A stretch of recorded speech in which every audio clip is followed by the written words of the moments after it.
High বন্ধুরা, হাজির হয়ে গেলাম ঢাকায় দীপিকার ছবি।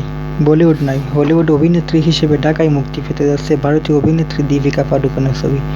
আগামী শুক্রবার থেকে দীপিকার প্রথম হলিউড ছবি XXX return of Xander case প্রদর্শিত হবে ঢাকার মাল্টিপ্লেক্সে।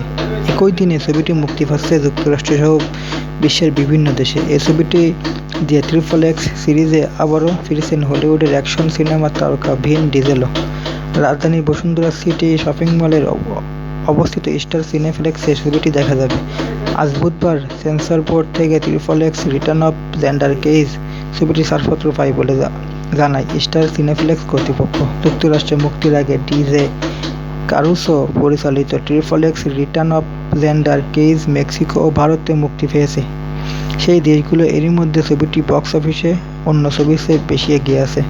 এই ছবিটি আরও অভিনয় করেছেন রুবি রোজ, টনি জা, স্যামুয়েল এল জ্যাকসন সহ অনেকে। XXX সিরিজের প্রথম ছবির কেন্দ্রীয় চরিত্র ছিলেন ভিন ডিজেল, কিন্তু দ্বিতীয় কিস্তিতে এই তারকা ছিলেন অনুপস্থিত।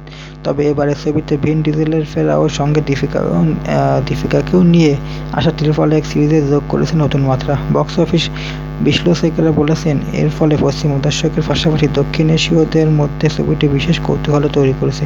উল্লেখ্য, ঢাকা এই ছবির প্রদর্শনীর সার্বিক প্রতিযোগিতায় রয়েছে গ্রামীণফোন স্টার প্রোগ্রাম। মুঠোফোন সেবাদাতা প্রতিষ্ঠান গ্রামীণফোন তাদের স্টার গ্রাহকদের বিনামূল্যে XXX return of gender case ছবিটি দেখার সুযোগ দিচ্ছে। স্টার গ্রাহকেরা স্টার সিনেপ্লেক্স থেকে এই ছবির একটি টিকিট কিনলে বিনামূল্যে আরেকটি টিকিট পাবেন বলে মাল্টিপ্লেক্সের পক্ষ থেকে পাঠানো একটি সংবাদ বিজ্ঞপ্তিতে জানায়। সেই সঙ্গে তারা এও জানায়, এই সুযোগ শুধু ছবিটি মুক্তির প্রথম এক সপ্তাহের জন্য। আশা করি অবশ্যই আপনাদের নিউজটি ভালো লেগেছে। লাইক, কমেন্ট, শেয়ার করে আমার চ্যানেলের সঙ্গেই থাকুন আর অবশ্যই আমার চ্যানেলটি সাবস্ক্রাইব করুন। ধন্যবাদ সবাইকে।